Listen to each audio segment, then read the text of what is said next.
یہ 1، یہ 2 اور یہ 3، یہ 4، یہ 5، یہ 6۔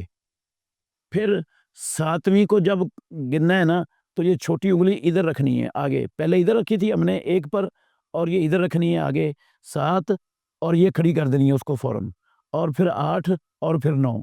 بہت سے ناظرین کرام نے کئی مرتبہ کہا ہے کہ ہمیں یہ انگلیوں کے اوپر نمازوں کے بعد والی تسبیحات پڑھنے کا جو عربوں میں طریقہ رائج تھا، معروف تھا، مشہور تھا، وہ سکھا دیں کہ وہ کس طرح گنتی ہوتی ہے، اور اس گنتی کا ذکر بھی مختلف جگہوں پر احادیث میں آیا ہے۔ مثال کے طور پر رسول اللہ صلی اللہ علیہ وسلم جب تشہد میں بیٹھتے تھے تو ایک طریقہ تشہد میں بیٹھنے کا یہ ہے کہ اب اپنے دائیں ہاتھ کو اپنی دائیں ران پر اس طرح رکھتے جس طرح 53 کی گرہ ہوتی ہے۔ تو یہ جو 53 کی گرہ ہے یہ اس کا ذکر آیا ہے، تو یہ 53 کی گرہ یا اس طرح کی اور جو گنتیوں کی گروں کا ذکر ہے، یہ عربوں کی گنتی کس طریقے کی تھی، وہ کیسے گنتے تھے؟ کیا پوروں پر گنتے تھے 1 2 3 4 5 6، یا انگلیوں پر گنتے تھے؟ تو عرب کے ہاں جو گنتی معروف تھی، جس گنتی کا احادیث کے اندر بھی ذکر آیا ہے، وہ انگلیوں پر تھی، اور اس کا طریقہ یہ ہے، یہ آپ دیکھ لیں، ایک یہ چھوٹی انگلی کو 1 میں آپ نے بند کرنا ہے، اور یہ بالکل انگلی کے قریب اس کو رکھنا ہے، ایسے دور نہیں رکھنا، انگلی کے قریب ہتھیلی پہ رکھنا ہے۔ یہ 1، یہ 2 اور یہ 3، اور پھر اس کو چھوٹی کو کھڑا کر دینا ہے، یہ 4، یہ 5، اور جب چھٹی یہ بنے گی اس کو کھڑا کرنا ہے نا، تو یہ درمیان والی انگلی جو ہے اس کو ادھر رکھ دینا ہے، یہ 6۔ پھر 7ویں کو جب گننا ہے نا تو یہ چھوٹی انگلی ادھر رکھنی ہے آگے، پہلے ادھر رکھی تھی ہم نے 1 پر، اور یہ ادھر رکھنی ہے آگے 7، اور یہ کھڑی کر دینی ہے اس کو فوراً، اور پھر 8 اور پھر 9۔ یہ احاد اس کو کہتے ہیں، اور ان کی ہمیشہ یہی طریقہ ہے۔ دوبارہ دیکھیں، 1 2 3 4 5 6 میں یہ کھڑی کر دی ہے درمیان والی، اور یہ ادھر لگا لی ہے۔ پھر 7 میں یہ چھوٹی انگلی ادھر رکھی ہے اور درمیان والی کھڑی ہو گئی ہے، 8 9۔ اور 10 کے لیے یہاں پر انگوٹھے کو یہ مسبحہ انگلی کی یہ پہلی گرہ کی دائیں طرف رکھ دینا ہے، یہ والا طریقہ 10۔ پھر اسی طرح 9 گننے ہیں، 1 2 3 4 5 6 7 8 9، اور یہ 10 20 کے لیے یہ ہے، یہ انگوٹھے کو یہ مسبحہ انگلی کی نیچے والے حصے کے اوپر رکھ دینا ہے،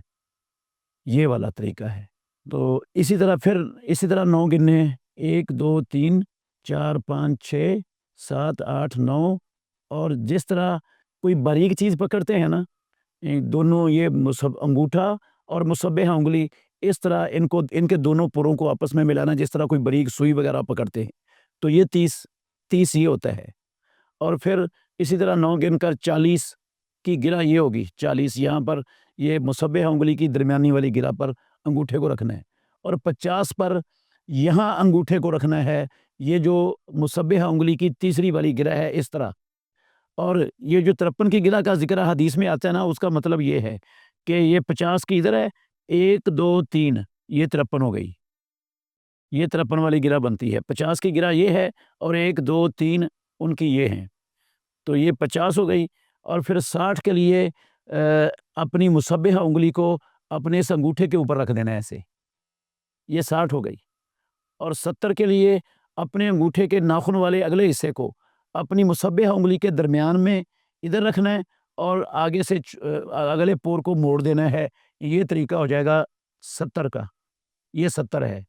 اور 80 کے لیے اس مسبحہ انگلی کو اپنی جڑ کی طرف موڑ دینا ہے ایسے ہی، اور انگوٹھے کو اس کے اوپر رکھ لینا ہے، یہ 80 ہو گیا ہے۔ اور 90 کے لیے اس مسبحہ انگلی کو انگوٹھی کی جو ہے نا وہ جڑ کے ساتھ ملا کر، جس طرح یہ سوراخ بنا ہوا ہے انگوٹھے کا اور یہ مسبحہ انگلی کا ہے، اور انگوٹھے کو اس انگلی پر رکھ دینا ہے، یہ 90 ہو جاتی ہے۔ اور 90 تک اس طرح گننا ہے۔ اور 100ویں کے لیے آپ نے اس بائیں ہاتھ کے انگوٹھے کو اس بائیں انگلی کے اس طرف رکھ دینا ہے، یہ یہ 100 ہو گیا۔ پھر اسی طرح آپ نے 100 تک گننا ہے اور ادھر اس ہاتھ پر اور 200 کے لیے ادھر کر دینا ہے ہاتھ ادھر، اور پھر انگوٹھے کو ادھر رکھ دینا ہے، پھر اس پھر 100 تک گننا ہے اور پھر اس پر اس طرح جس طرح ہم نے دائیں ہاتھ کو کیا تھا یہ مسبحہ انگلی کو اور انگوٹھے کو ملایا تھا سامنے سے، اس طرح ان کو ملا دینا ہے۔ تو یہ ہے طریقہ جو عربوں کے ہاں رائج تھا، جس کا ذکر مختلف احادیث کے اندر بھی ملتا ہے۔ تو یہ طریقہ سب کو یاد کرنا چاہیے، سب سے زیادہ سنت کے قریب اور بہتر طریقہ یہی ہے۔ لیکن اگر کسی کے لیے مشکل ہے تو وہ انگلیوں کے پوروں پر گن لے، 1 2 3 4 5 6 7 8 9 10 11 12 13 14 15 تو یہ بھی ٹھیک ہے، یہ بھی جائز ہے، ایسے بھی گنا جا سکتا ہے۔ اللہ تعالی ہمیں سمجھنے کی اور یاد رکھنے کی توفیق عطا فرمائے۔